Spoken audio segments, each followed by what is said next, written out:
Let's move.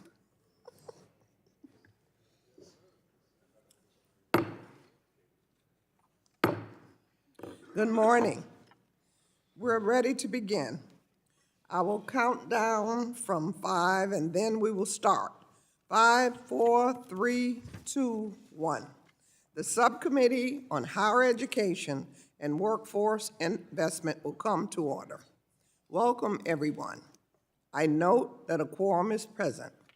The subcommittee is meeting today to hear testimony on examining the policies and priorities of the Corporation for National and Community Service. This is a hybrid hearing pursuant to House Resolution 8 and the regulations hereto. All microphones in the room and on the platforms will be kept muted as a general rule to avoid unnecessary background noise. Members and witnesses will be responsible for unmuting themselves when they are recognized to speak or when they wish to seek recognition. When members wish to speak or seek recognition, they should unmute themselves and allow a pause of 2 seconds to ensure that the microphone picks up their speech. I will also ask that members please identify themselves before they speak. Members who are participating in person should not be logged on to the remote platform in order to avoid feedback, echoes, and distortion. Members participating remotely shall be considered present in the proceeding when they are visible on camera, and they shall be considered not present when they are not visible on camera. The only exception to this, if they are experiencing technical difficulty, and inform committee staff of such difficulty. If any member experiences technical difficulty during the hearing, you should stay connected on the platform. Make sure you are muted and use your phone to immediately call the committee's IT director, whose number was provided in advance. Should the chair need to step away for any reason, another majority member is hereby authorized to assume the gavel in the chair's absence. In order to ensure that the committee's 5-minute rule is adhered to, staff will be keeping track of time using the committee's digital timer on the remote platform.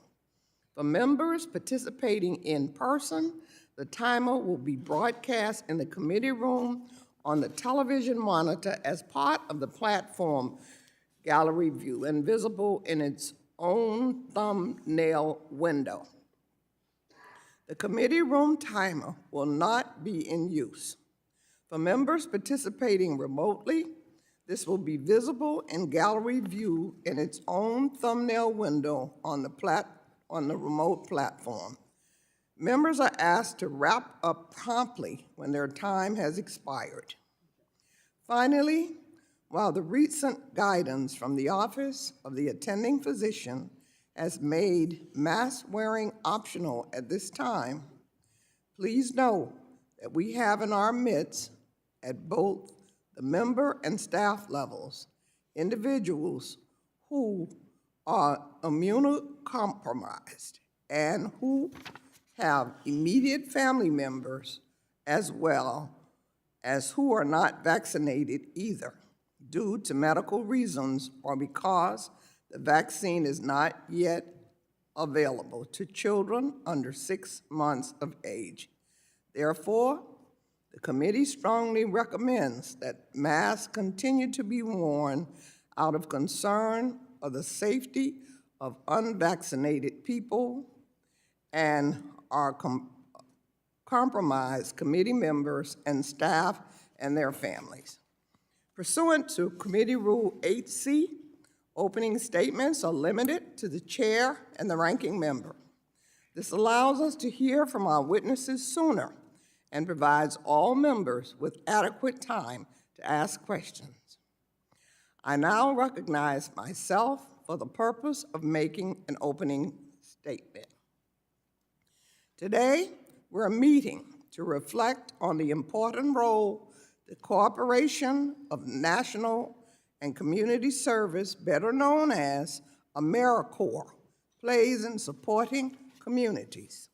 The hearing today also meets our oversight responsibility, according to House rules, to examine AmeriCorps' disclaimed financial audit for fiscal year 2022. Although the agency has made some progress since we last met, there is still considerable work to be done to improve the agency's financial management. We are joined by AmeriCorps' Inspector General, Deborah Jeffrey, and the Chief Executive Officer, Michael Smith, to discuss how AmeriCorps can best achieve its mission.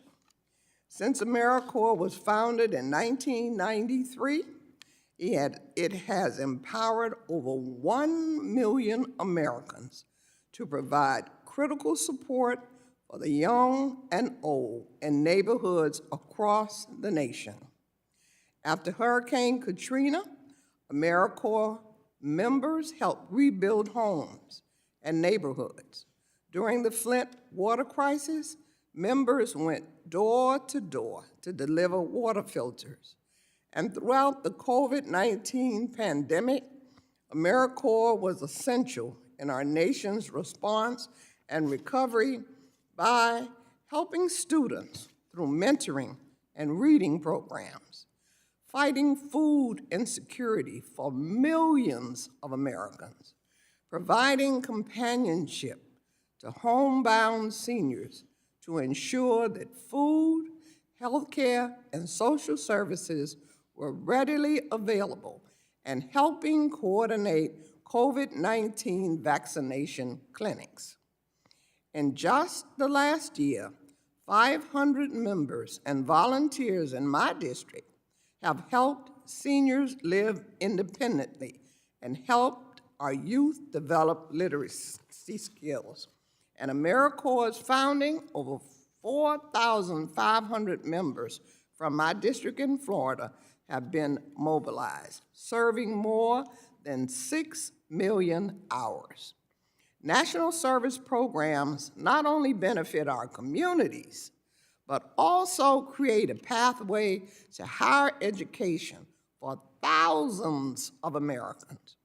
After serving, members can earn educational awards that allow them to pursue a college degree or trade certificate or pay off student debt.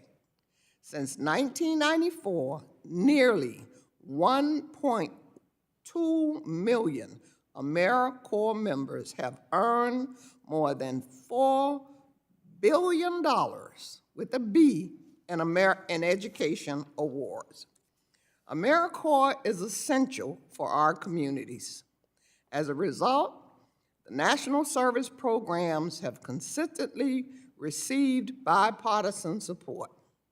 AmeriCorps was founded under a Democratic president, received record funding levels under a Republican-led Congress, and President Bush, Obama, and Biden have all expanded AmeriCorps' capacity and reach. Despite the importance of the agency and its record of bipartisan support, AmeriCorps cannot reach its full potential until it takes additional steps to improve its management and financial health. As we'll hear today from our witnesses, AmeriCorps lacks a rigorous financial management program, which has left the agency without the tools to adequately manage grantees and discover and crack down on bad actors. Thankfully, since appearing before the committee last year, the agency has engaged earnestly in a significant amount of work to address the auditors' recommendations. For example, thanks to Mr. Smith and Ms. Jeffrey's leadership, the agency's senior leaders and board have made it a priority to focus on addressing the agency's financial management issues and has engaged outside experts that will strengthen its fiscal and technological modernization. This work is not only important to ensure that the agency is good stewards of taxpayer dollars, but to ensure the agency is ready to improve its programs to meet the needs of its members, volunteers, and communities for years to come. We look forward to hearing how AmeriCorps plans to continue to correct the challenges identified by the Inspector General, all while tackling its mission of improving lives, strengthening communities, and fostering civic engagement. I want to thank Ms. Jeffrey and Mr. Smith for your work and the opportunity to discuss how we can best leverage AmeriCorps to serve our nation. I now recognize the distinguished ranking member for the purpose of making an opening statement. Thank you, Madam Chair. And although Christmas is not yet here and it's not February, this hearing feels like Groundhog Day all over again. Continuously, and I do apologize, Mr. Smith, that you are new to the organization, but continuously we call AmeriCorps before this committee. And every time we do so, we ask it to get its act together, and every time it fails to do so.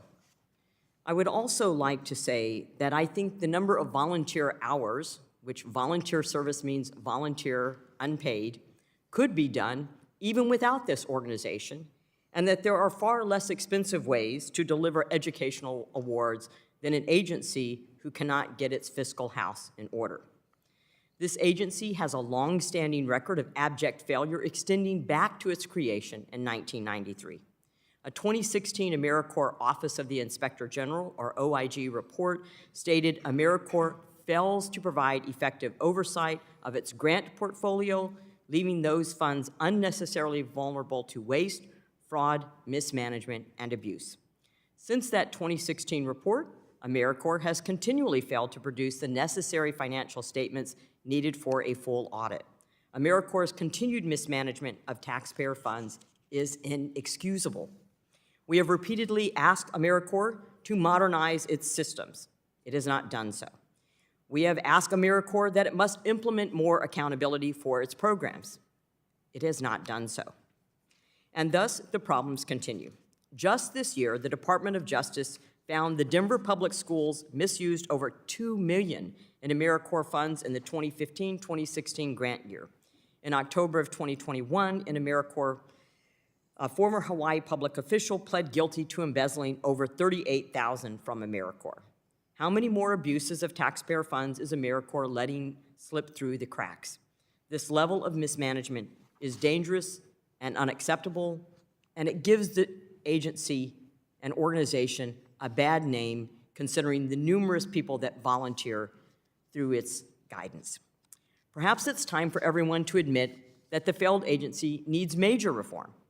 How many more taxpayer dollars will be misspent before we admit that the current idea does not work? Yet instead of demanding changes, the Biden administration attempted to give AmeriCorps an influx of $15 billion through its so-called Build Back Better legislation.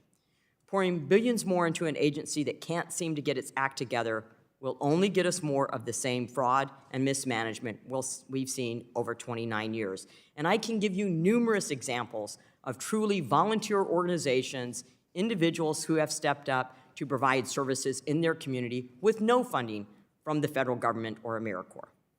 In truth, AmeriCorps is an expensive agency that has failed to be a good steward of taxpayer dollars. America is a generous country. We often rank as one of the most generous nations when it comes to money donated and time given to charity. An estimated 63 million Americans volunteer yearly, totaling $139 billion worth of time. The United States has almost 2 million active nonprofits.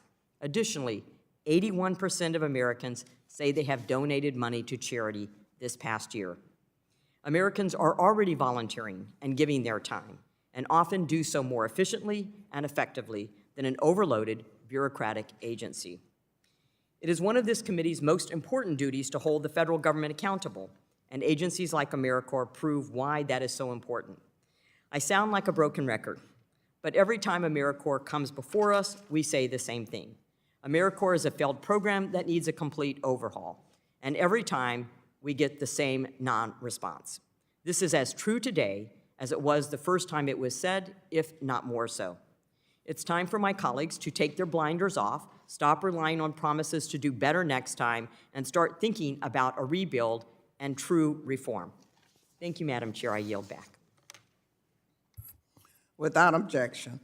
All other members who wish to insert written statements into the record may do so by submitting them to the committee clerk electronically in Microsoft Word format by 5:00 p.m. on December 28th. I now will introduce the witnesses.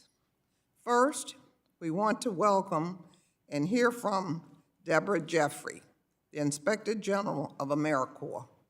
Ms. Jeffrey was confirmed as the Inspector General of AmeriCorps in 2012, after 25 years in the private practice of law.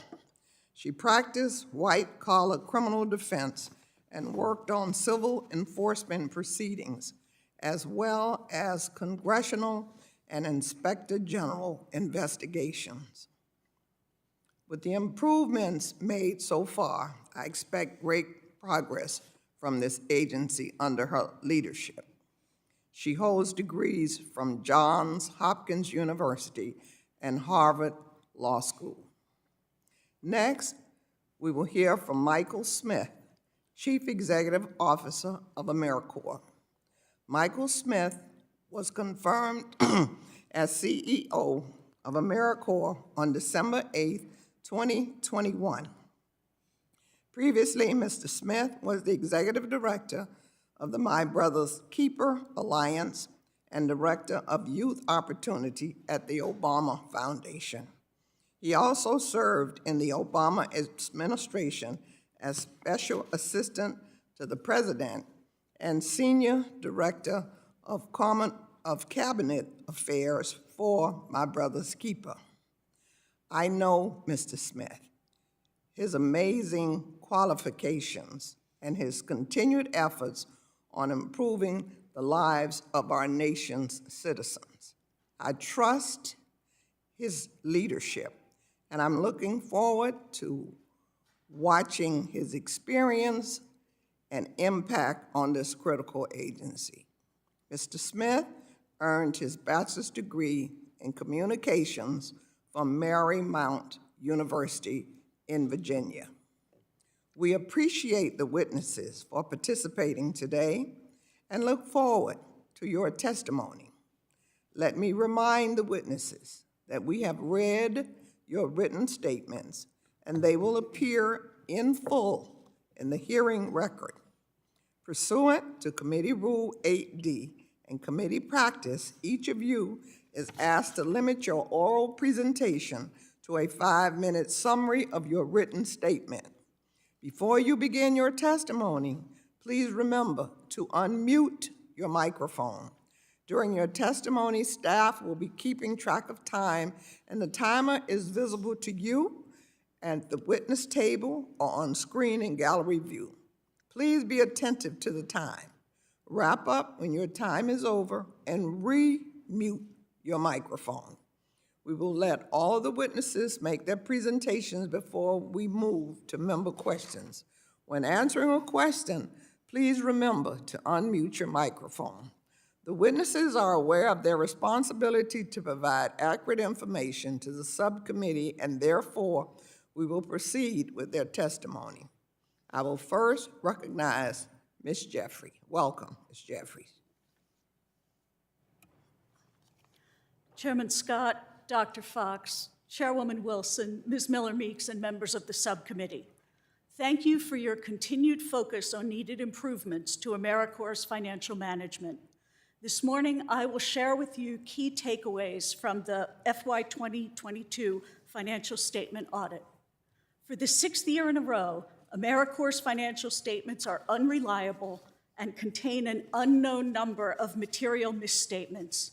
The agency's financial records do not corroborate the published information, and the auditors cannot determine what the adjusted numbers should be. The audit report details 12 material weaknesses that undermine AmeriCorps' accounting. The weaknesses include problems in accounting for grants, AmeriCorps' core national service activity. Among other problems, AmeriCorps cannot reliably track the status of grant funds at any given time, determine whether certain funds have been spent or remain unspent, or whether particular grantees have placed funds at risk by noncompliance with key federal cash management requirements. Weaknesses in grant accounting, of course, interfere with substantive grant management. AmeriCorps' internal control over operations, that is, programs and grants, financial reporting, and compliance with laws and regulations is ineffective, as the CEO acknowledged in his statement of no assurance. The process used by AmeriCorps to compile the financial statements this year was inadequate and led to further errors. The auditors pointed out these errors to AmeriCorps, but the agency was not able to correct most of them before publication. The auditors attribute all of these problems to weaknesses in AmeriCorps' systems, processes, and people, the three components of financial management. AmeriCorps faces substantial problems on each of these fronts. Its accounting and grant management systems are outdated, antiquated, and inadequate, and will not be replaced until 2024 at the earliest. Key processes are not fully documented, are not automated, and depend on time-consuming and error-prone human labor. And its financial management staff at every level do not have the necessary knowledge, experience, and expertise in financial management and financial reporting. The key recommendation in the audit report calls for AmeriCorps to conduct a diagnostic and gap analysis on its financial management personnel, processes, and systems, identify root causes of the weaknesses, and then design and implement a plan to bring each area up to a sound level. In other words, instead of focusing on individual audit recommendations, AmeriCorps should reform its financial management and restructure each of its components. The goal should be effective financial management rather than closing X number of audit recommendations. I suggested a similar approach at last year's hearing. Implementing financial reform at AmeriCorps poses complex challenges that require a visionary leader with relevant experience and strong program management skills. Someone who knows what sound financial management looks like and can map out and oversee a process to get there.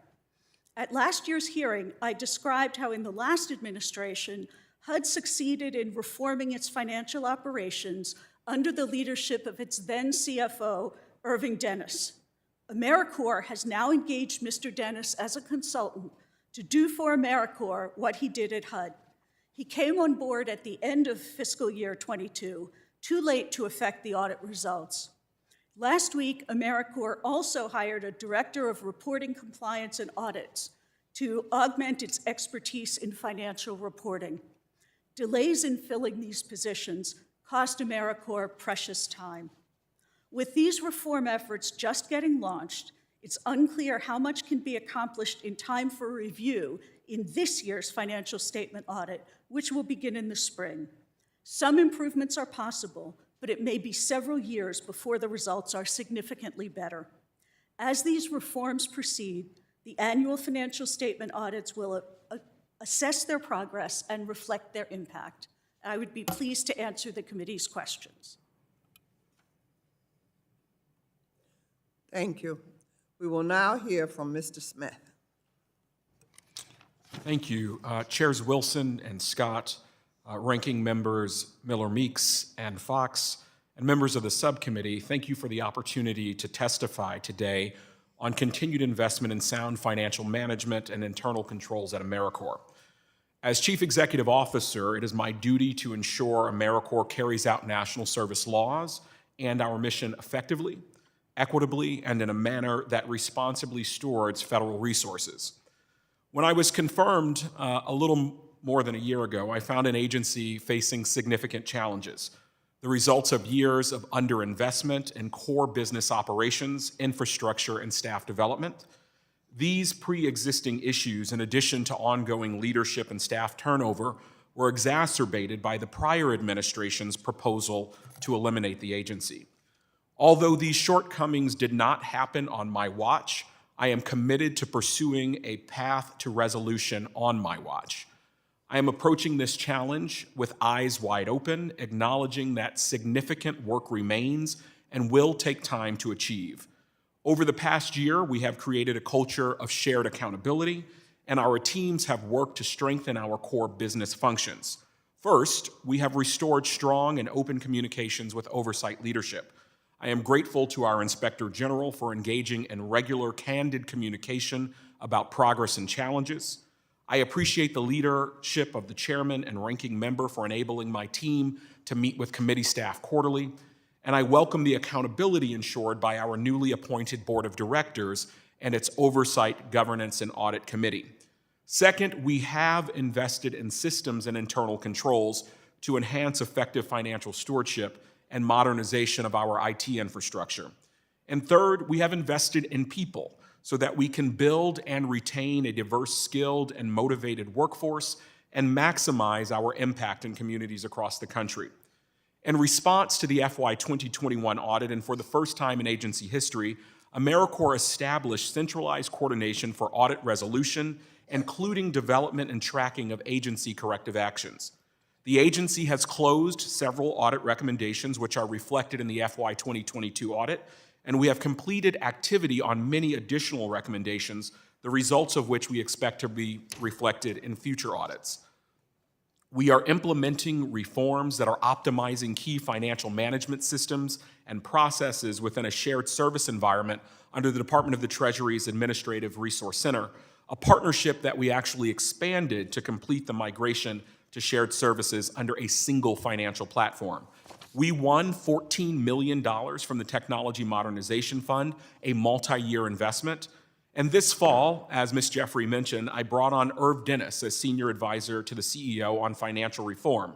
Following a 37-year career at Ernst & Young, Mr. Dennis served as chief financial officer at HUD, where his efforts led to the agency's first unqualified audit opinion in 8 years. As we focused our efforts this year on investing in people and systems, AmeriCorps has continued to deliver for the American people. Today, there are 200,000 AmeriCorps members and AmeriCorps senior volunteers serving in nearly 40,000 locations across the country. They provided COVID-related support to millions of Americans. They are boosting academic achievement in 12,000 schools and bridging public health gaps. They are providing independent living services to 365,000 older Americans. They are conserving public lands and waters, and they are preparing young people for future green jobs. They are supporting our veterans and our military families, and they are also actively responding to natural disasters across the country. Right now, for example, nearly 200 AmeriCorps members are deployed in Florida and Puerto Rico, working in partnership with FEMA and other local agencies in the wake of devastating hurricanes. We found that our teams remain in hard-hit communities for years after major disasters. So with support from Congress, we will continue to harness the unlimited power of service and civic engagement to improve lives and strengthen communities in greatest need. Thank you for the opportunity to testify.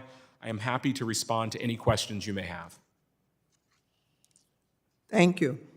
Under Committee Rule 9A, we will now question witnesses under the 5-minute rule. I will be recognizing subcommittee members in seniority order. Again, to ensure that the members' 5-minute rule is adhered to, Staff will be keeping track of time. Please be attentive to the time, wrap up when your time is over, and re-mute your microphone. As chair, I now recognize myself for 5 minutes. Ms. Jeffrey, what do you believe is a reasonable and necessary timeline for the AmeriCorps team to implement the most impactful recommendations? I think the most impactful recommendations can be implemented within 3 years in a best-case scenario.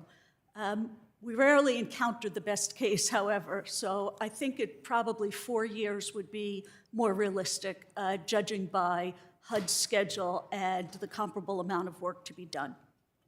What actions do you believe the agency will have to take immediately to be able to achieve this target? So the first one is to roadmap where the gaps are and what needs to be corrected. That, as I understand it, has just begun. I think it will, I think under Mr. Dennis's leadership, the agency has a fair chance of success at this.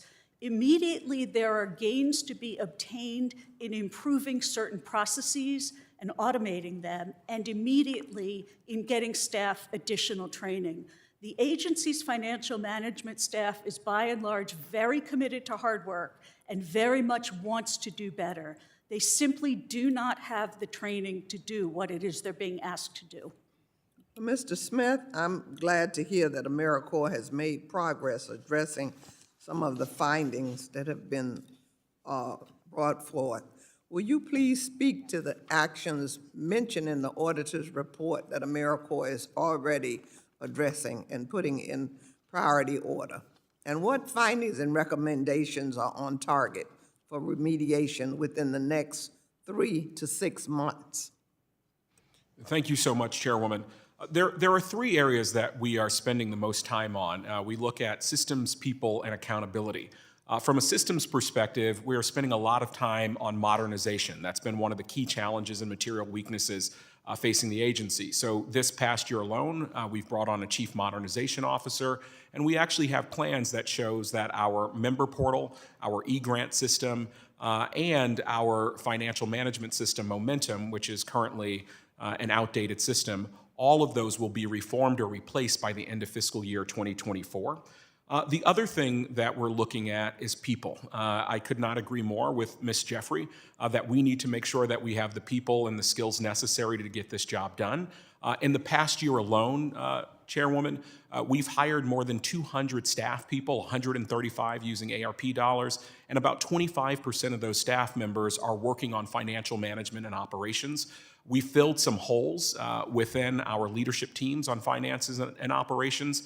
And we've also brought on some external heft. The biggest win for us was bringing on Irv Dennis, who already is being helpful. What I've recognized, though, is we can't just keep plugging holes. We have to make sure that we bring some added heft from contract firms that can provide expertise and also some bandwidth that will help us support our existing teams and also provide some support through transitions. And then lastly, accountability. That's something that's been lacking at the agency, and I'm proud that I've changed the tone and tenor from the top down, both in the way that we spend time with our Inspector General, learning together, the work that we are doing, spending time with the committee, our board governance committee. And the other thing that we've done is we've put this in our strategic plan, and this is something that is in every single work plan of every single employee, because I've tried to create a culture that this is not just the job of the CFO or the COO, but every member of the team at AmeriCorps has to be responsible for this work. And Chairwoman, when you ask what's happening in the next few months, just this Monday, Irv and I convened the entire leadership team of the agency coming out of this most recent audit to begin to map the path forward. And that path forward is going to look at accelerating high-risk areas. As Ms. Jeffrey said, we're going to be spending a lot of time looking at automation and robotics. We're looking at material weaknesses, so doing more on the skills gap analysis, and also spending a lot more time on strengthening our shared services. Thank you. Just, Ms. Jeffries, how has the Office of Inspector General been working with AmeriCorps to help achieve this timeline?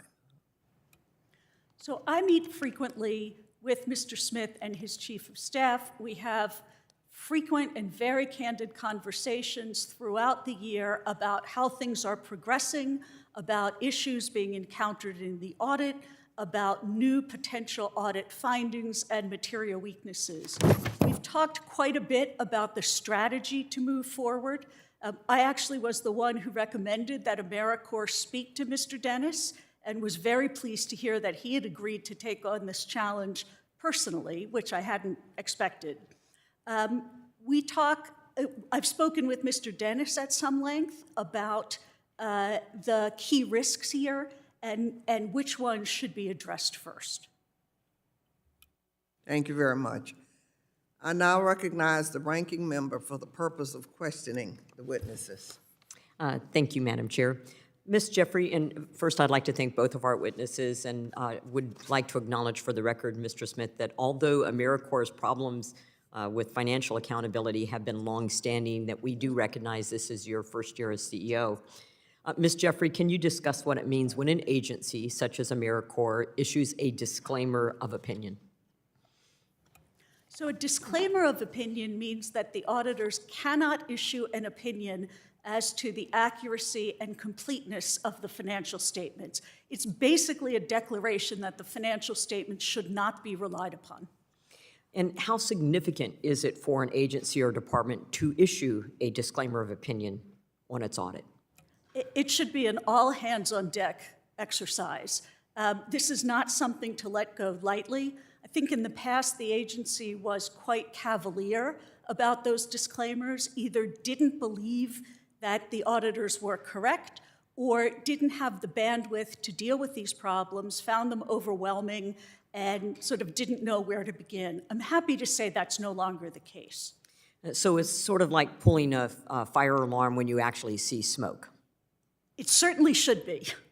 And how often are these disclaimers issued for audits of other departments or other agencies? In other words, is the problem AmeriCorps specific, or is it a standard practice across federal agencies?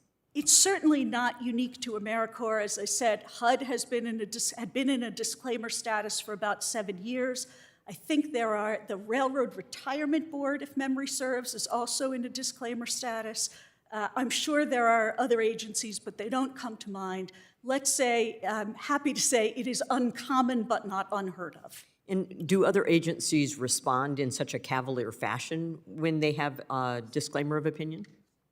That's a little hard for me to say. It sounds as though HUD waited a fair amount of time before it brought in a team to address its disclaimer, probably for the same reasons that AmeriCorps did. Thank you. Mr. Smith, would you donate to a nonprofit that was unable to provide accurate financial statements for 6 years? And would you invest in a business that couldn't produce such statements? Ranking Member, thank you for that question. I believe every day AmeriCorps has shown that we are delivering for the American people. And in communities across the country, while we have faced these challenges, we have AmeriCorps members that are supporting the crisis where we have 600,000 fewer teachers than we had at the beginning of the pandemic, and AmeriCorps members are filling that gap.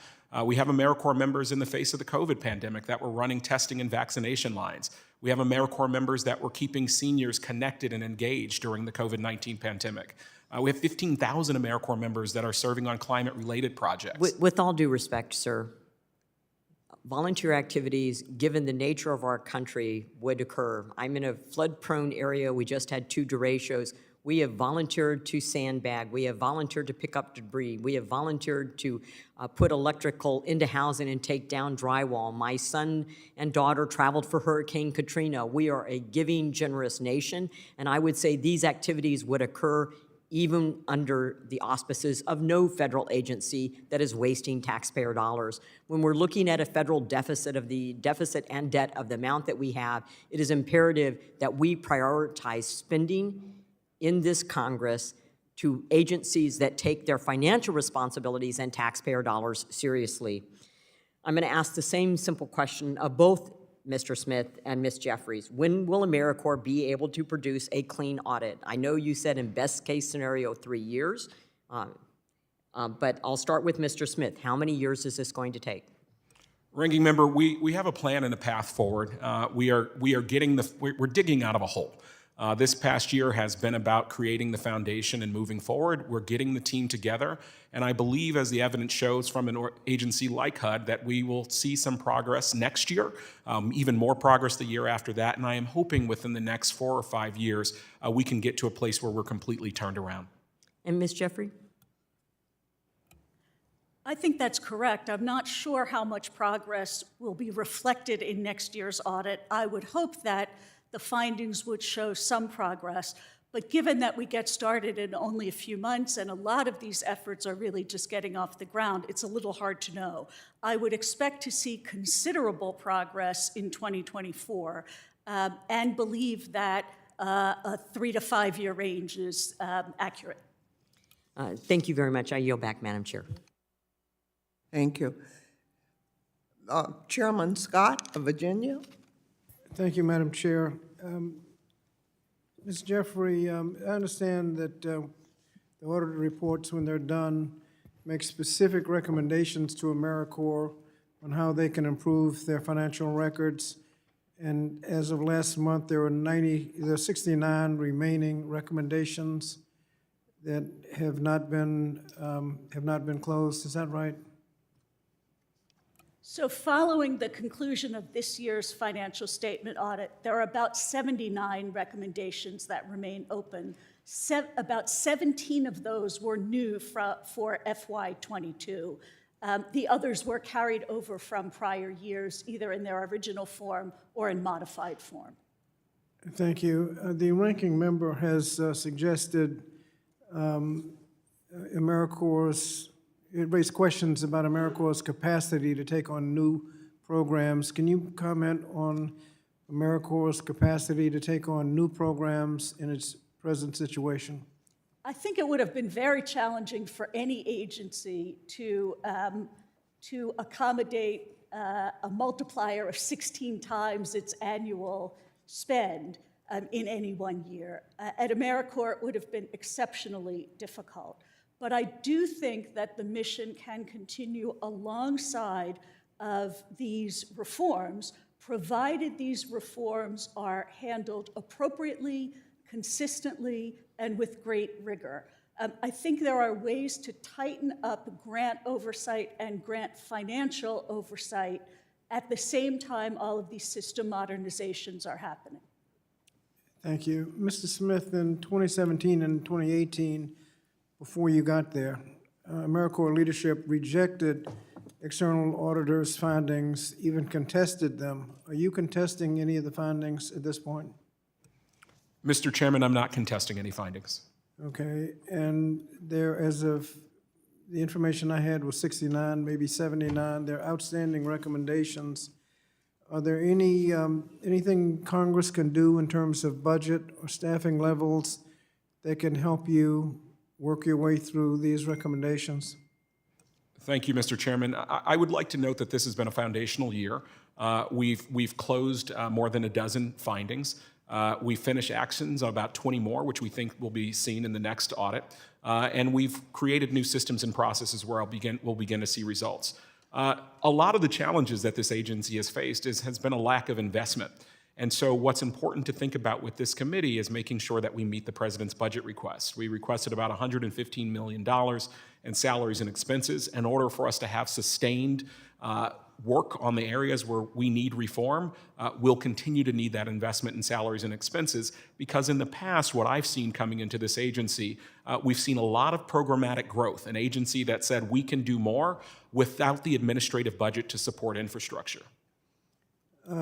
Your efforts have found financial problems. Have those efforts discovered actual fraud as opposed to mismanagement? And if so, what have you done about it? I'd like Ms. Jeffrey and Mr. Smith to respond to that. So our audits identify fraud, and we conduct investigations that identify fraud.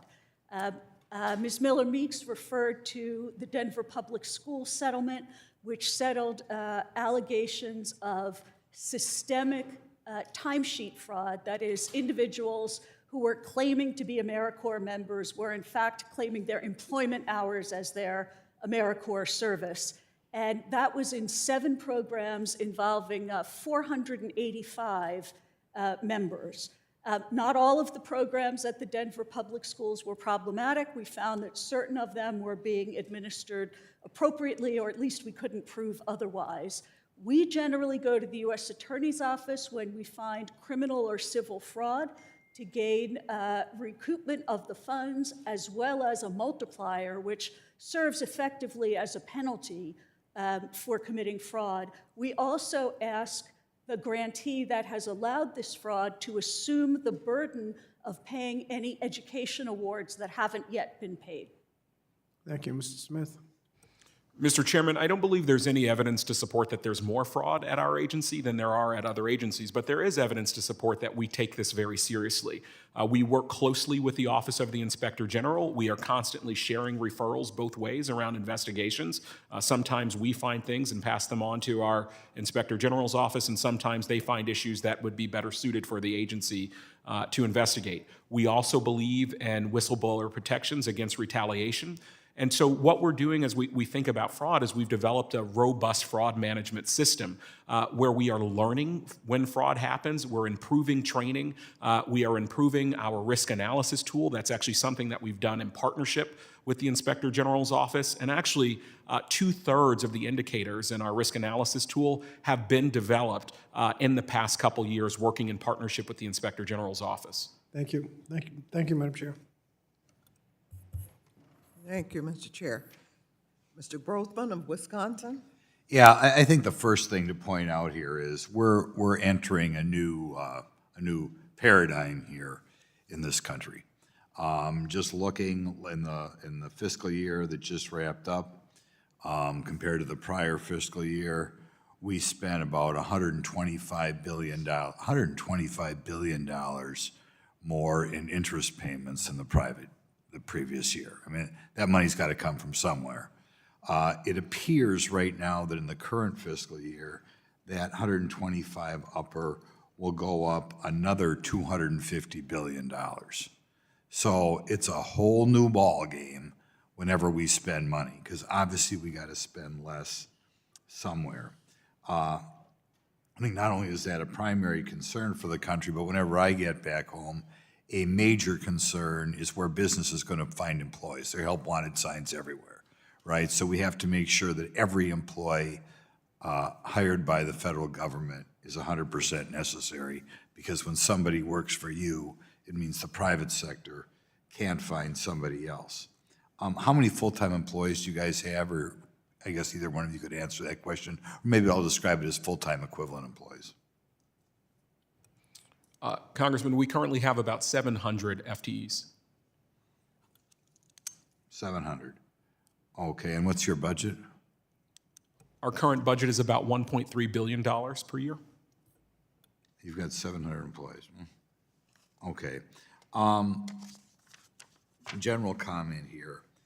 Since fiscal year 27, well, first of all, it seems to me obvious, given you are involved in all sorts of pies, and almost always your purposes are overlapping something else either the federal government or the state government already pays for on a lesser level.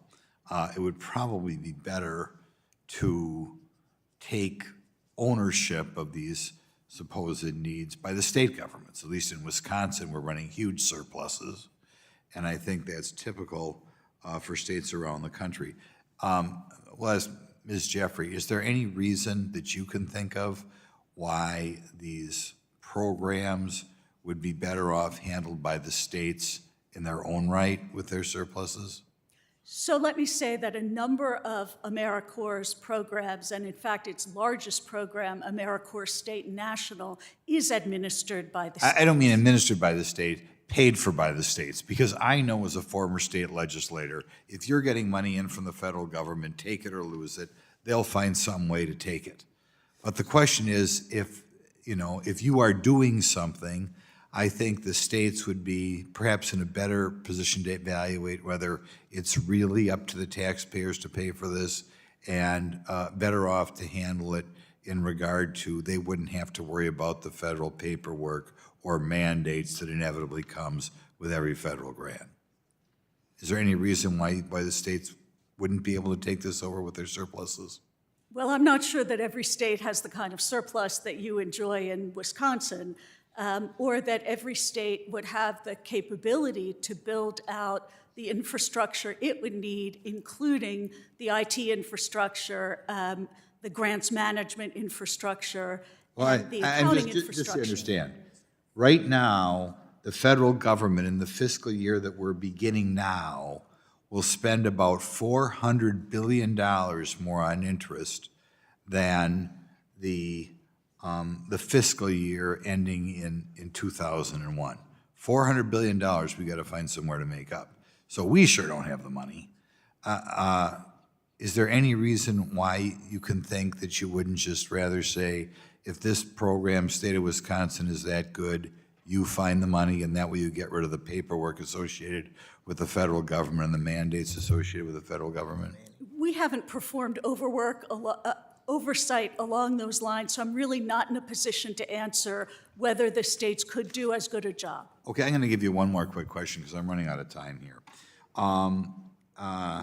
In the audit from 2019, 65 recommendations were made to AmeriCorps. 65 recommendations. Apparently, right now, only 10 of the 65 have been implemented.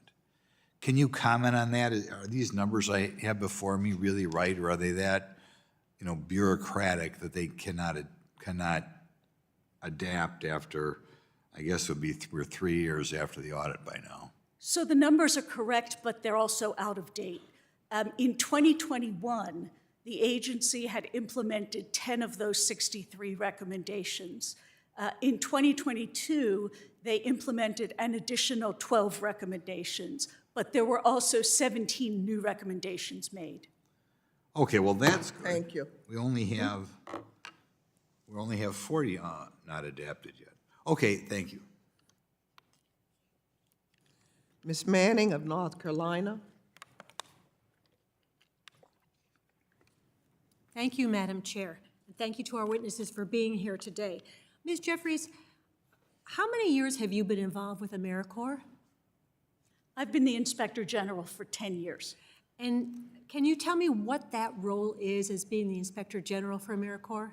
So the job of any Inspector General is to look for ways to make the organization more efficient and effective, and also to prevent and detect waste, fraud, and abuse. Simply put, it's oversight of the agency and its programs. Okay, thank you. And I believe you said to my colleague, Ms. Miller-Meeks, that the disclaimed audit should have been viewed as a 3-alarm fire. So were you in a position to pull that fire alarm before 2017? We were not, and let me explain to you why that is. It's not that the condition of the agency changed radically between 2016 and 2017. What changed is that we rotated our auditors. We had an audit firm that had been the incumbent for 7 or 8 years, and we decided that it was good to get a fresh look at the circumstances. So we engaged a new auditor. They did what a new auditor does, which is a deep dive, and they identified all of these problems. So you were unaware of those problems before you changed audit I firms? think we knew that there were problems, and that was part of the reason we wanted to change firms. We were surprised at the extent of the problems found in that audit. Had the prior audit firm given clean audits to the agency, to AmeriCorps? It had.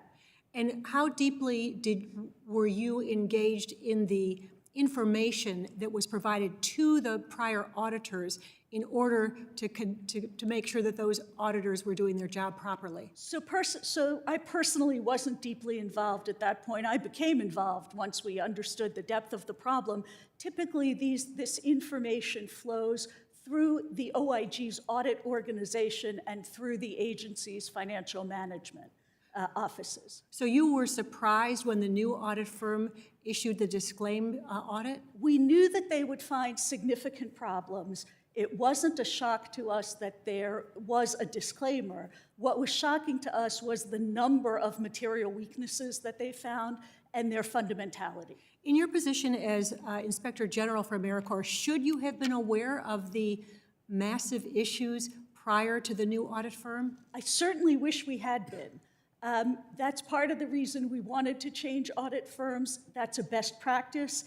It's now brought to the IG community as a whole to have more frequent changes of audit firms. Part of the problem was in our competitive procurements for financial statement audits. Originally, we received only 2 bidders, and we were told that part of that was because people did not want to work with the agency. So you didn't have regular access to the processes and procedures and financial information and various systems in AmeriCorps that obviously were not working properly? We did not have that access at the time, didn't have the capacity for that access, and by statute, the financial statement audit is required to be conducted by an independent accounting firm. Okay, Thank you. I'd like to move to the issue of the board. I understand from the testimony that AmeriCorps has a board of directors, that the board had been allowed to dwindle, and I think the language was it went fully vacant in 2020.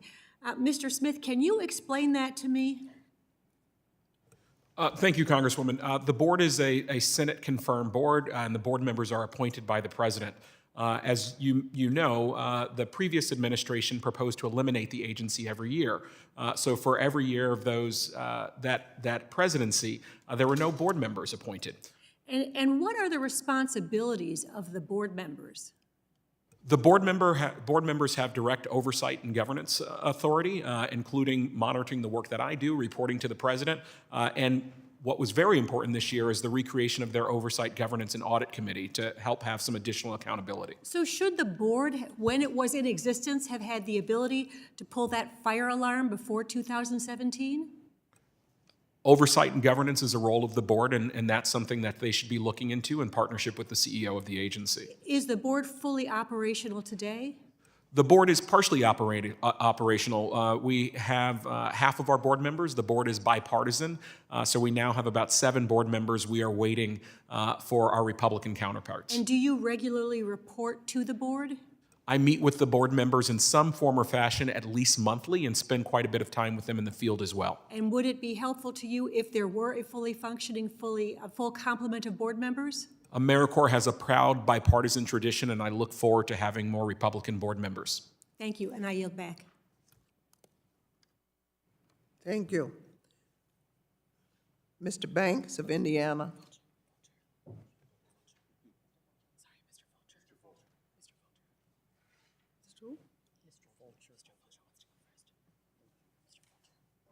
Oh, Mr. Fulcher. Mr. Fulcher. Thank you, Madam Chair.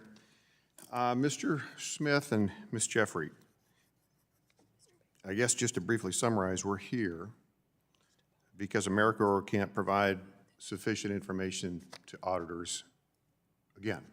And I think I just heard that now there's speculation that it's potentially another 3 years before you're thinking that could be possible with at least complete information. And if no one has specifically pointed out how much comfort or lack thereof that gives to the taxpayer, let me just bluntly say it. That's disturbing. And if this were the private sector in any way, shape, or form, it'd be over. And so I just have to, first of all, raise that issue. Ms. Jeffrey, last year, you mentioned that strong leadership could make progress in a 2 to 3 year period. Okay, so it's 1 year later. Has there really been progress made? And is it on track for that 2 to 3 year? And how come it's not faster? I think there's been some progress made in what Mr. Smith described as the foundational elements. Better performance plans that have accountability for working on these issues, for making progress on these issues. Better communications with the auditors, which was a serious problem in the past, but has improved significantly. In terms of substantive progress in ways that reflect itself in the audit, we did not see that this year. Okay, thank you. Mr. Smith. AmeriCorps operates several programs, as you mentioned, total annual budget over $1 billion.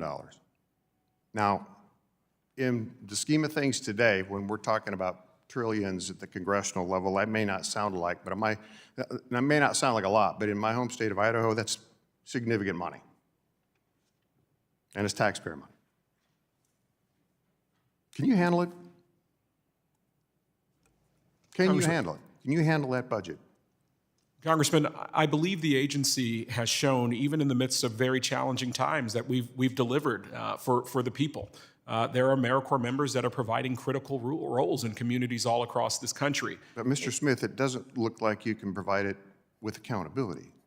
And so let me just move on with that. How does the corporation examine the success or failure of your specific programs? How do you validate the success or failure? Congressman, thank you for that question. I take evidence-based decision-making very seriously. I am proud to report that more than 60% of our grants have strong or moderate levels of evidence, so we better understand the impact. We also have a regime where we look at 42 indicators of success to make decisions about which grants we're going to fund, and then we have to make sure that our grantees are meeting those indicators before they can get grant renewal funding. Okay, so Ms. Jeffrey, let me ask you the question. From your perspective, are those programs being evaluated effectively, and should the taxpayers have confidence in that? I think Mr. Smith is referring to their performance indicators, not their financial indicators. So we have not looked so much at their performance measures and those evaluations. We have worked with the agency, however, on a grant risk model that is used to decide who gets a grant in the first place, whose grants are renewed, and what level of monitoring should be imposed on those grantees. Okay, thank you for that. I'm going to close up my comments, and I'm going to yield just a few seconds to the ranking member here in just a second. But in my state, right now, my constituents are having to make decisions. Do we go to the grocery store or the gas pump this week? Because they can't do both. And there's a lot of them. And so when we have an opportunity to interface with you all, with over $1 billion budget, and you're telling us sometime maybe in 3 years we might be held accountable for it, that's unacceptable. Madam Chair, I yield the balance of my time to the ranking member. Thank you. Mr. Bowman of New York? Oh, sorry. Thank you, Madam Chair. Thank you, Representative Fulcher. I just want to follow up. It's a statement on something Mr. Smith said. And I just want to unequivocally say no person who has committed fraud against the agency should receive any educational award. And I think the majority of taxpayers would support the agency's requesting repayment of any such awards. Thank you. If I may, that's exactly what we do in our enforcement efforts. I'd like to add one other issue to this. The damage that happens in these cases is not just the money that's taken. It's that often there are grantee employees who are permitting this to happen or deliberately looking the other way when there are red flags. And I think it's essential that we recapture the money spent with those faithless fiduciaries, not just the dollars that were out for education awards that were falsely issued.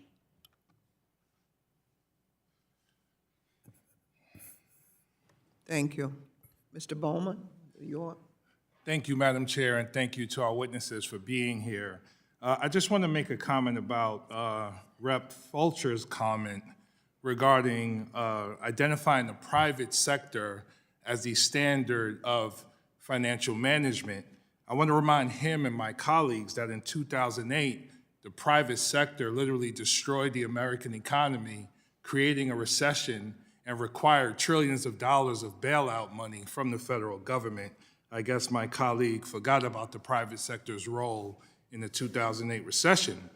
I also want to mention, thank you again for being here. Since 1994, more than 3,900 constituents of mine have served approximately 6,950,000 hours and earned education awards totaling more than $17,308,000 because of AmeriCorps.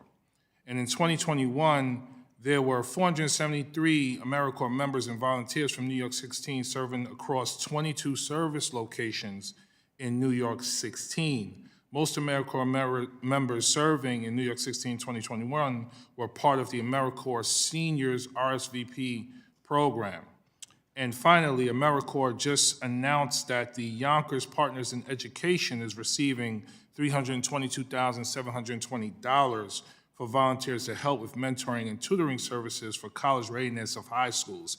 I have visited this program in Yonkers, a historically underfunded school district and community, and this program has students, mostly poor, Black and brown, thriving and ready for post-secondary opportunities. So thank you so much to AmeriCorps for that work. Mr. Smith, I wanted to ask you sort of a personal question. Why did you choose to take this role as CEO of AmeriCorps? Congressman, thank you for that question. This work is extraordinarily personal for me. I grew up in Western Massachusetts. My parents were both 16 years old when I was born. We did not have a whole lot of money, and I grew up in a community where opportunities weren't always clear. My 16-year-old mom at some point decided that she was going to make sure her son had opportunities that she didn't have. And when I was very young, she sent me to my local Boys and Girls Club, what she called cheap daycare. And what she got was an extra family that was pushing and encouraging her son. That's where I met my first AmeriCorps members. Before the agency was even formed, we had foster grandparents. I remember Miss Mary. We had VISTA volunteers. And there were people like that who weren't looking for money, who weren't looking for fame, that needed just a little bit of a resource so that they could be that bridge over troubled water for kids like me. My life is possible because of the people like our 250,000 AmeriCorps members and AmeriCorps Seniors volunteers. They make all of the difference for children and families that are struggling across this country. You know, I share a similar story. I was raised by a single mom and along with my 3 sisters, and she was working all the time. And there was the local YMCA, the local Asphalt Green, the local Boys and Girls Club that literally gave me a safe space, kept me off the street, and allowed me the enrichment opportunities to grow as an individual, not just me, but the friends in my community as well. You know, oftentimes people don't think about AmeriCorps as a program that we need to support to deal with issues of public safety and economic development. If kids have somewhere to go and other opportunities, they're less likely to get caught up in crime and issues that are self-destructive and destructive to their communities. You mentioned 43, I think you said, parameters that you use to offer grant making. Can you speak to some of those parameters and how you decided on which programs to support in some of our highest need communities? Congressman, thank you for that question. The great thing about AmeriCorps is we are in many ways locally driven. So as Ms. Jeffrey mentioned earlier, we operate through a state commission model where half of our AmeriCorps state and national funds go through state commissions. So the state of New York gets to decide what are the most urgent local needs. You know, at the national level, we say we want to focus on poverty alleviation, we want to first focus on equity, but New York gets to decide where the dollars are going. And so that's why you see this great diversity of programming where in some places AmeriCorps is focusing on violence intervention and violence interrupters. We have a program, for instance, where they take formerly incarcerated young people that had been incarcerated as juveniles, and they're now serving as credible messengers to help young people. And so it's a great diversity. Actually was just in New York recently meeting with Green City Force, where they are teaching young people about the future green jobs and doing composting and retrofitting. So it's an incredibly diverse set of programs that happens. You know, if we can fund our law enforcement, if we can fund our jails, we can fund prevention programs as well. And my colleagues on the other side of the aisle, once again, we've just funded our military at almost $1 trillion, more than the next 7 or 8 countries combined, but we won't fund our programs for our young people who are the most vulnerable, who will do the most to thrive, help our economy thrive in the future. So thank you, Madam Chair, and I yield back. Thank you. Mr. Banks? Thank you, Madam Chair. Mr. Smith, what is the AmeriCorps Equity Action Plan? Congressman, thank you so much for that question. The Biden-Harris administration has a focus on equity, and every federal agency was responsible for putting together a plan to make sure that our programs would benefit all Americans, no matter who they are or where they come from. So that's the mission. So the administration told you to draft and enact the equity plan. Is that what you're saying? That's why you did it? Congressman, I'm actually proud that the work around equity has been a centerpiece of the agency for many years. And actually, a lot of work on equity started during the previous administration because the team and the field felt that was incredibly important, and we've been able to double down on that in the Biden-Harris administration. The Equity Action Plan says that a, quote, diversity questionnaire will be incorporated into all notice of funding opportunities. So this is AmeriCorps' diversity questionnaire for grant applicants. Does that mean that if an organization has too many or too few members of a certain race, that they won't be eligible for an AmeriCorps grant? Congressman, we want to make sure that AmeriCorps serves rural communities, tribal communities, inner city communities. So if you don't know where you're going, you'll end up somewhere else. So we want to make sure that we have a strong understanding of who we're serving, and so that we can provide the types of resources and benefits that help think about accessibility and inclusion. What does the questionnaire do for you? What's the conclusion of the diversity questionnaire? How does this help you determine who gets a grant? Congressman, the diversity questionnaire helps us to understand who we're serving, what's happening on the local level, to make sure that our resources are being distributed equitably. So, Mr. Smith, as the CEO, you were quoted saying, "I remain committed to advancing equity and removing barriers to service." Climate change isn't just an environmental issue, it's an economic and racial equity issue. That's a quote from you. What do you mean by that? The work of AmeriCorps is about making sure that we think about communities that have been traditionally marginalized and disenfranchised. And as we know, communities that are impoverished, for instance, see more effects of climate change, for instance. And so we want to make sure, just like the program I just mentioned in New York, Green City Force, and some of the poorest communities in New York, that those young members are having an opportunity to address climate change in their own community. Okay, so diversity questionnaires, equity action plans focus on climate change, not as an environmental issue, but economic and racial equity issue. Mr. Smith, I think you would agree that dividing Americans along lines of race and sex and class is un-American. Would you agree with that?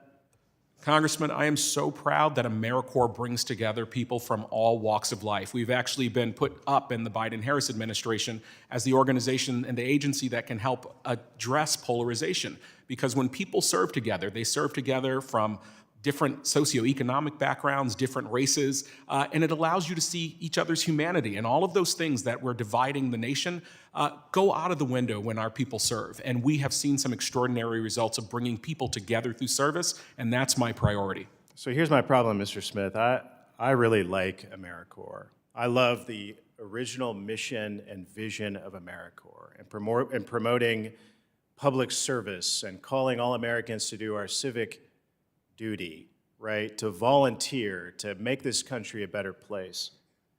But when you turn AmeriCorps into a woke political organization, you severely cheapen that mission. And I believe that that's exactly what this administration has done, that's what's happened on your watch and your leadership of AmeriCorps, and it saddens me. It cheapens what you're trying to do. It turns you into a when you advance all of this woke stuff, it turns you into a political organization, not an organization that is meant to do what you were created to do.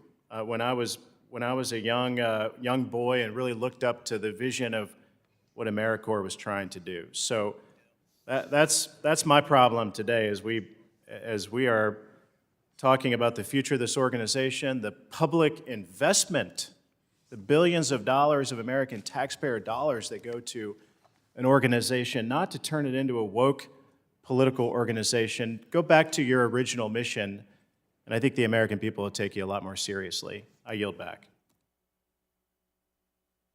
Mr. Jones of New York.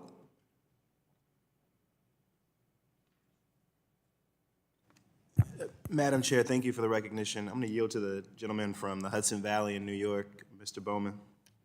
Yeah, I just want to point out for the record how concerned I am about the consistent use of the word woke.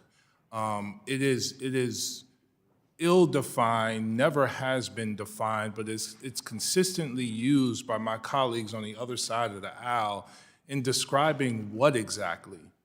The initial questioning was about equity. This entire conversation has been about meeting the needs of vulnerable children and people. How does that translate into being woke? And what does woke even mean? It sounds like a dog whistle to MAGA, QAnon, racist, white nationalist, nativist individuals in our country. I would like for my colleagues at some point to define what they mean by the word woke, and why does it seem to always make me feel uncomfortable as a black man in these chambers as we have conversations about children from marginalized, underserved communities, because our government has continued to marginalize and underfund programs like AmeriCorps.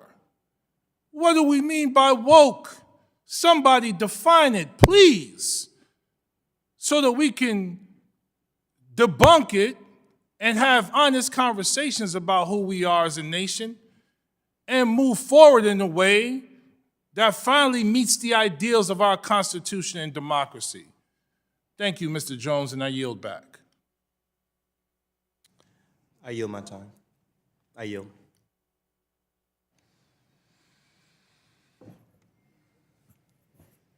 And now we'll move on to Mr. Good of Virginia. Thank you, Madam Chairman. AmeriCorps is a textbook example of an unnecessary government program that's not practically or constitutionally justified. It's not working. It's not a valid use of taxpayer resources. It's not an appropriate function of the federal government, and clearly it should be eliminated. After 30 years of failure, how much longer should we have pour our hardworking taxpayer dollars into a failing enterprise? If this was a private, performance-based organization, it would have been closed its doors long ago. I have a question for Ms. Jeffries. Ms. Jeffrey, I'm sorry. In your testimony, you referenced AmeriCorps' failure to accurately track the status of grant funds. Can you explain why those funds, or why AmeriCorps cannot track those funds?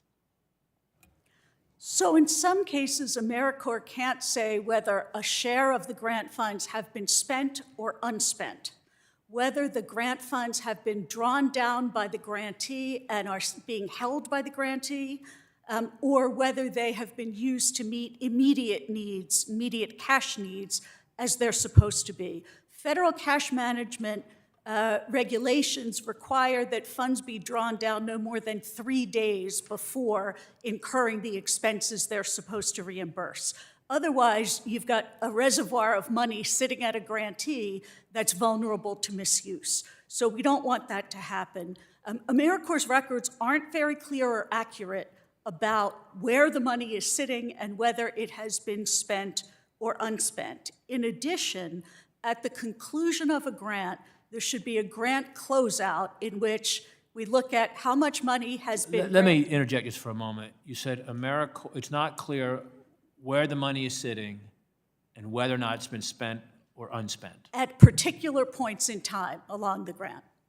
Okay, go ahead and proceed. And then at the end of the grant, there's sort of a true-up. You look at how much money was granted, any changes made to that, how much the grantee has spent, and then AmeriCorps should be recovering the unspent remainder. And in some cases, they don't seem to be doing that. They think they're doing it, but what they say they're recovering, their records can't actually justify. At the same time, or in a similar fashion, in any given year, you may get partway through the year and see that this grantee will not use 100% of the money that's been set aside for it. If you don't know the status of those funds that year, you can't then redirect some of that money to another grantee who could make good use of it. You know, private enterprises obviously wish they had the ability that even if you're failing, that you could just go to the federal government for unlimited funds to continue to operate. Can you expound on the recommendations from the recent audits to address the failures that you've outlined? So really what the auditors are saying is you've got to look at each component of financial management, identify where you've got problems, and start redesigning. They're really talking about a redesign based on where we are and where we need to get to. This is not plugging little gaps or, looking at low-hanging fruit. This is, let's reconceive the way we operate financial management. And in addition, look at some of the things that AmeriCorps has done recently, and look at the current plans and readjust those to fit into a coherent whole restructuring. We had a hearing a year ago, Mr. Smith, as you know, on this with AmeriCorps in this very committee. And I know it's only been a year, but we continue to have some of the same failures have not been corrected from a year ago. The failures include a budget of over $1 billion, but an inability to accurately track the status of the grant funds. 76 outstanding recommendations from Inspector General audits have yet to be acted upon. $10.6 million, or fully 1/3 of the budget, spent on members and staff with inadequate criminal background checks. How could you say that AmeriCorps should continue to exist in its current form, given its misuse of taxpayer dollars and its failure to even weed out sex offenders effectively? Do you agree, or surely you must agree that the problems far outweigh the benefits that AmeriCorps brings? Congressman, thank you for the question, and I understand your frustration. I share a lot of the frustrations with some of the challenges that I encountered when I came into this agency.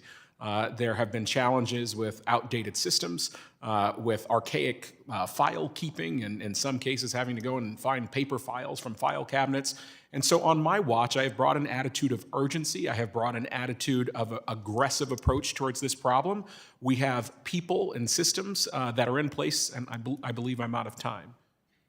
Well, I'll just add, under the Office of the OMB's criteria, programs are not compliant if more than 10% of dispersed funds are found to be improper payments. The OIG has found consistently that flaws with AmeriCorps' process which contributed to inaccurate estimates of improper payments for AmeriCorps, all their programs failing to meet the 10% threshold in fiscal year 2021. So I yield back, Madam Chairman. Thank you. Mr. Courtney of Connecticut. Thank you, Madam Chairwoman, and thank you to the witnesses for being here today. I think that the Inspector General process contemplates having these regular, recurring events to conduct oversight, which is certainly our job, and I want to thank both witnesses for the fact that you've approached the topic today with such seriousness. I would note there was a question asked earlier by the ranking member about the disclaimer significance and how widespread it is in federal agencies, and thank you for the answer regarding the Railroad Retirement Commission. But I would note that the biggest agency in the federal government, the Department of Defense, just failed to get a clean audit. Madam Chairwoman, I have an article from Defense News dated November 16th, DOD fails audit, which I would ask to be made part of the record. I would note that, again, there was disclaimers throughout their audit that, again, the scope and size and magnitude dwarfs, the program that we're discussing here this morning. And again, as a member of the House Armed Services Committee who was part of a special committee on auditability back in the 2010s, it was led by a Republican, Mike Conaway from Texas. We forced, Congress did, DOD to start doing audits. And the first one was done in 2017.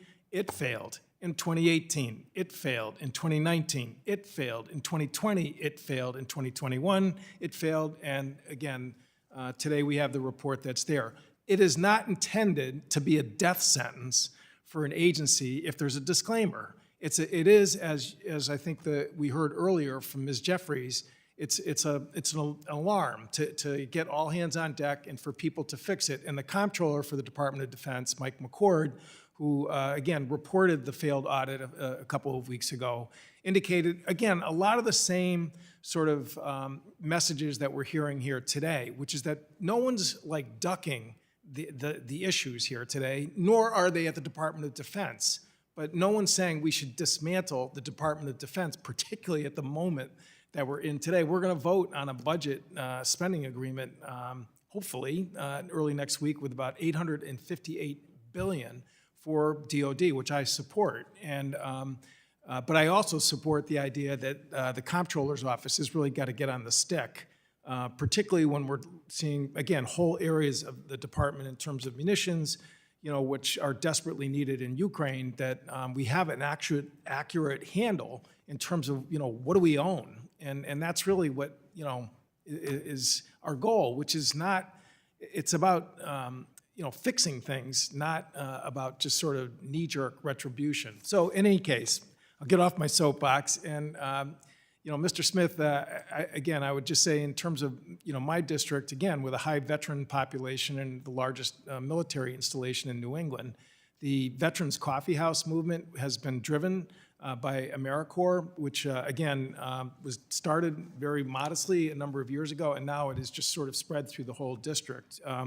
And the report that we got this year, again, indicates that New London, Norwich, Stonington, Groton, again, these coffee houses are very active.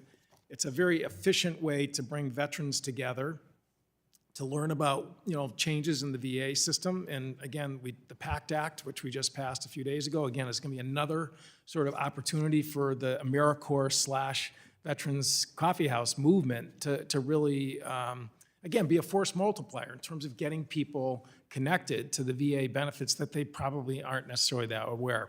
So again, as a fellow New Englander, and Red Sox Nation, hopefully we'll have you come up to the district and again, see the fine work that veteran service organizations in collaboration with AmeriCorps are doing. And if you want to comment on that in the final 40 seconds, please be my guest. I look forward to seeing you there. And I would just say that the program that you mentioned demonstrates where AmeriCorps is at its best.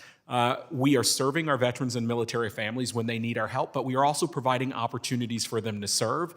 And the other thing is we see nonprofits that are struggling. They're struggling financially and they're struggling to have people. So AmeriCorps members get to come in, manage other volunteers, and serve as force multipliers so essential programs like that make a difference can survive. Great. Well, good luck with your next year, and we look forward to a positive report a year from now. I yield back. Thank you. Mr. Finstad, Minnesota.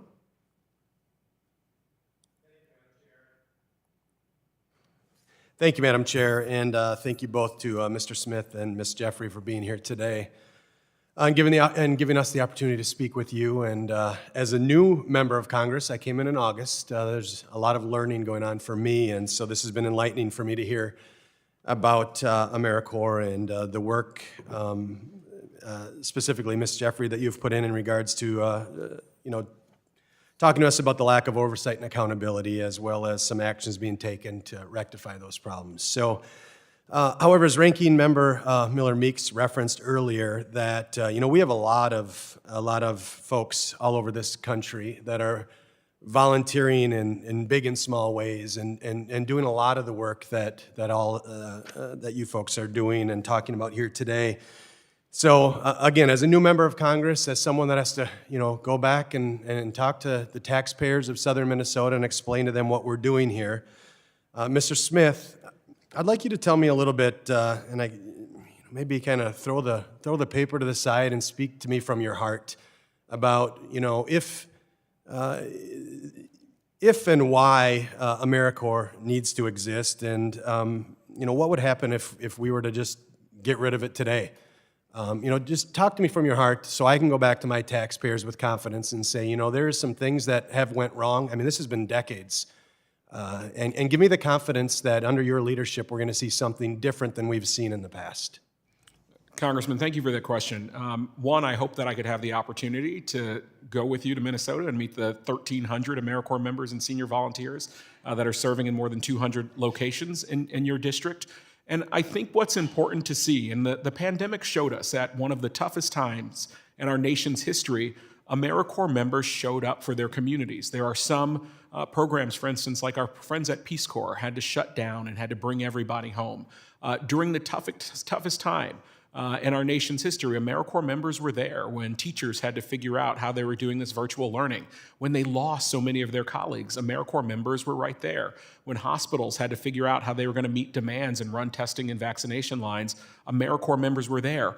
When we saw our neighbors who were hungrier and dealing with houselessness, AmeriCorps members were right there delivering food, delivering Meals on Wheels.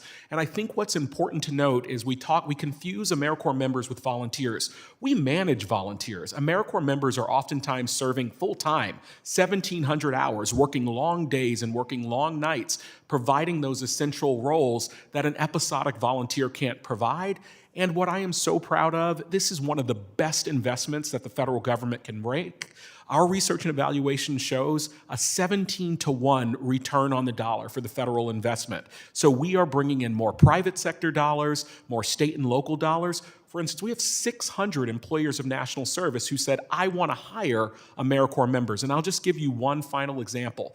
We've had a program for the past 10 years called FEMA Corps, where FEMA, after Hurricane Sandy, said, we saw what AmeriCorps members did in Hurricane Sandy. We want to deploy those AmeriCorps teams where we need them most.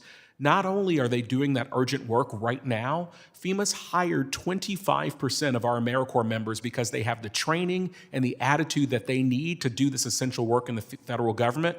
And the most recent graduating class, 70% of them are given job offers. So not only are AmeriCorps members making an essential difference today, we find that they continue to serve for the rest of their lives. Thank you for that answer, Mr. Smith. And I would just, maybe follow up that with another question in regards to the confidence that you have that you can right this ship, that we can erase some of the wrongs that have been done over the decades, that we can tighten up the financial accountability. And quite frankly, I would like you to follow up too with, is it going to take a lot more taxpayers' dollars to find out where the taxpayers' dollars are going? I mean, are we going to double up on, trying to throw more money at bad, or are we getting close to the point under your leadership where you feel like you can see our way through some of these challenges? Congressman, I believe that Ms. Jeffrey has testified to the fact that I have brought a new tone and tenor to this agency. I am taking this seriously. I spend a great portion of my day thinking about this, meeting with our teams, figuring out how we can address some of these knowledge gaps. I'm also confident because Mr. Dennis, who turned around HUD, came in. I had lunch with him this summer hoping to get some advice, and at the end I said, please come and do this with us. The reason he did it is because he believes we can turn this around and he thinks we have the plan to get this done. HUD had 2,500 findings. We have 73 and a few more. I think we are going to get this done. Thank you, Mr. Smith, and I appreciate that confidence and direction. I look forward to the results. And Madam Chair, I yield back. Thank you. And now, Ms. Fox of North Carolina. Thank you, Madam Chair.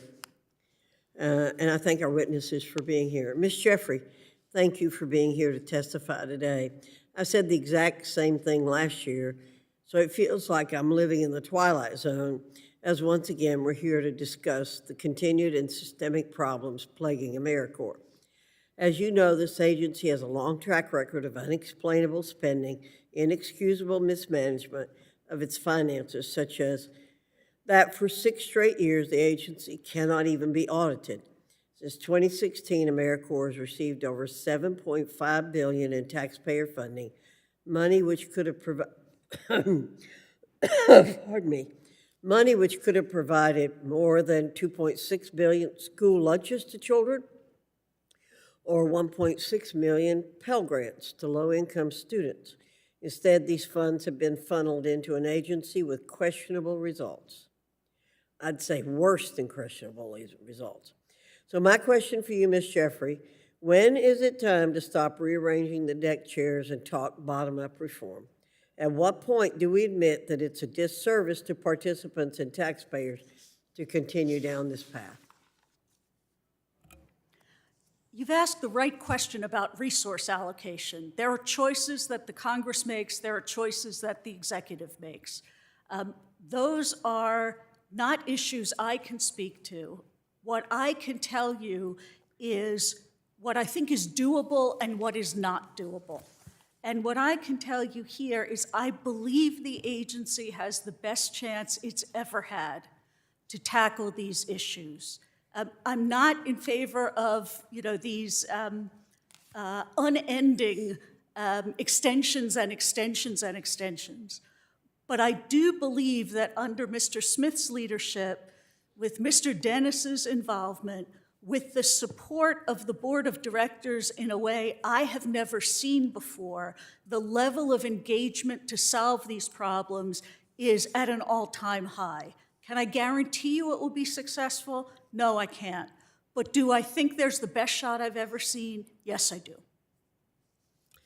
And I'm going to do a quick follow-up on that. So you believe that that it has a shot because of the leadership there? Is that what you're saying? I think that's certainly one of the reasons it has a shot. Another reason is the funding that has come in and has been set aside to do some of the technology modernizations, which is sorely needed. Okay. Well, thank you for that. Mr. Smith, I appreciate you're just getting started with your work, but we've watched the story on repeat for years. So I have a similar question for you. When is it time to recognize the agency needs to be completely overhauled from the ground up? Are you willing to work with us and do the hard work of overhauling the agency and its programs, since the model has failed us for so many years? Dr. Fox, the work under my watch is not a refresh, it is a reform. We have broken systems, we have lack of investment in people, we did not have accountability in the way that it was needed, and that's why I'm putting together a leadership team and a plan that is about an overhaul and a reform so that we can manage our fiscal operations in a way that our mission demands. Okay. Ms. Jeffrey, I'd like to come back to you. In prior years, the disclaimer of opinion noted AmeriCorps lacked responsiveness to auditors regarding information should be readily available to the agency. In fact, the audit noted that in some cases information was not provided at all. Can you describe this issue in more detail and what types of documents is the audit referring to? So there are a number of areas in which that was a problem. I don't think here it was a lack of willingness to respond. I think it was a lack of ability to respond. So in some cases, the documents that were needed just didn't exist. In other cases, they contained errors that made them unreliable. In some cases, the agency was relying too heavily on its shared services provider and didn't have a good enough handle on some of the issues about which the auditors were inquiring. So while I think the process was more organized this year, the limitations in the systems, the agency's own processes, and limitations in the quality of its data make it very difficult to respond completely and quickly to the auditor's requests. It's not a willingness issue, it's ability. And your comment earlier was that if the systems are fixed in terms of data, that you think that would be better. I think there needs to be reform on all three legs of the tripod: the systems, the processes, and the people. And it's going to take reform on all of those to get to where we need to be. But any one of them right now is a hindrance. Thank you. Thank you, Madam Chair. Thank you so much. Mr. SBI, who is on our screen, of New York. Thank you, Madam Chair. Thank you for this important hearing. Mr. Smith, we have been informed on several occasions by agency staff that AmeriCorps is working on disaggregating its member demographic data relative to communities that they serve, which will in fact be able to tell us if members are representatives of the communities in which they are serving. When can we expect to see that, and will the agency make that information public? Congressman, thank you so much for the question. I'm actually proud to report that AmeriCorps is actually more diverse than the nation. Our data now, for instance, shows that we're 23% African American, we're 18% Latinx. And if you drill down, for instance, in going to a state like California, we're 45% Latinx. So our data that we have right now does a good job of showing that we're in a good place. Where we have to go further is the agency, for reasons I'm not sure, until very recently wasn't collecting socioeconomic data. So we've been trying to use proxies to understand, are we serving young people, for instance, in communities of poverty? There are some required programs, for instance, like our foster grandparents and our senior companions, where they're required to come from low-income communities. But hopefully in a year's time, I'll be able to do a better job of understanding socioeconomic. But on an ethnic basis, we're proud to report that we're doing much better. And knowing that, we're also spending a lot of time thinking about what are the barriers to service that exist, so that we can make sure that AmeriCorps is a possibility for everyone, not just someone who is affluent. Thank you. And Youth Build, which is an important organization that's actually in my district, and I've seen the kind of work they do, provides thousands of at-risk young people the skills, right? Training and mentorship they need to succeed. The program has actually been proven to be instrumental in helping young people, predominantly Black and brown youth, build brighter futures for themselves and their neighborhood. AmeriCorps funding has ensured that Youth Build programs have been the resource to expand their capacities and to assist. How will AmeriCorps balance its commitment to improving its grant-making process while ensuring that grantees still have the access to easy grant application processes? I think it's important to streamline the process and make it user-friendly for these local entities. How do you plan to do that? Congressman, as CEO of this agency, I'm not allowed to have favorites, but my nephew is a Youth Build graduate. He was a young kid that had some troubles and was able to find Youth Build, and it helped him to turn his life around. And one of the things that I like about Youth Build, like a lot of AmeriCorps programs, is it's actually not only helping a young person right now, but it's creating a career pathway for them. My nephew, like many other Youth Build members, are now taking jobs in construction and are changing the game for themselves and their families. In terms of our application process, we've hired our first ever Chief Modernization Officer. She has developed our plan that's going to get our e-grant system and our member portal overhauled by the end of fiscal year 2024. But a part of that process is also streamlining so that there are fewer barriers to service for our faith-based organizations, for our rural organizations that might have found it hard to apply with our archaic grant system that we have right now. Real quick, I know I'm down to my last minute, Madam Chair. How does the annual appropriated budget for AmeriCorps compare to other small agencies with similar responsibility? I know that funding has failed to keep pace with inflation, especially during the past 2 years.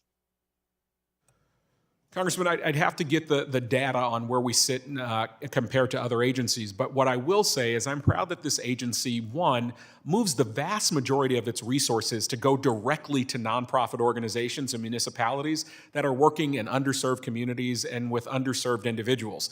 So we don't have a bloated administrative operation. The other side of that has been we haven't invested enough in infrastructure, which is a part of the challenge that we face right now. So a part of the president's budget request is trying to right-size that a little bit so that we're being more honest about what it costs to truly run this agency so that we can be responsible stewards of the taxpayer dollars. Thank you, Madam Chair. I yield back.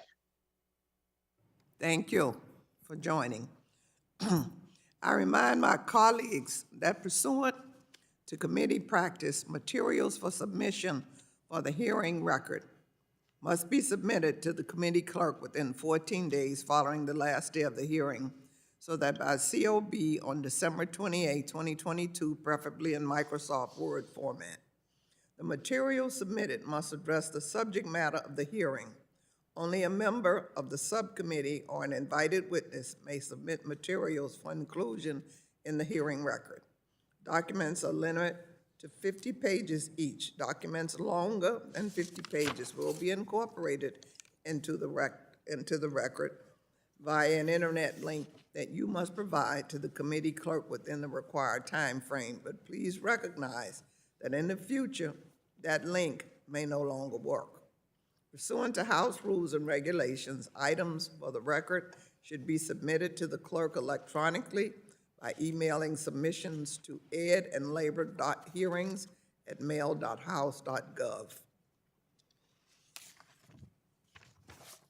Again, I want to thank the witnesses for their participation today. Thank you so much. Members of the subcommittee may have some additional questions for you, and we ask the witnesses to please respond to those questions in writing. The hearing record will be held open for 14 days in order to receive those responses. I remind my colleagues that pursuant to committee practice, witness questions for the hearing record must be submitted to the majority committee staff or committee clerk within 7 days. The questions submitted must address the subject matter of the hearing. I now recognize the distinguished ranking member for a closing statement. She's gone. I now recognize myself for the purpose of making my closing statement. Thank you again to our phenomenal witnesses for your time and expertise. AmeriCorps has not only helped communities in need, such as during the COVID-19 pandemic, it has also served as a pathway to higher education for thousands and thousands of AmeriCorps members. However, while the agency has made progress toward correcting its long-standing financial challenges, there are still some areas in urgent need of improvement. Modernizing the agency's financial and technological systems will be critical to ensuring that the agency is a good steward of taxpayer dollars and can improve its programs not only for those who are served, but for those who serve. I look forward to continuing our committee's oversight over the agency so that we can ensure our investments are used properly and effectively to meet the needs of our communities. Thank you again to Ms. Jeffrey and to Mr. Smith, my friend, for your time. This meeting is adjourned. If there's no further business, without objection, the subcommittee stands adjourned.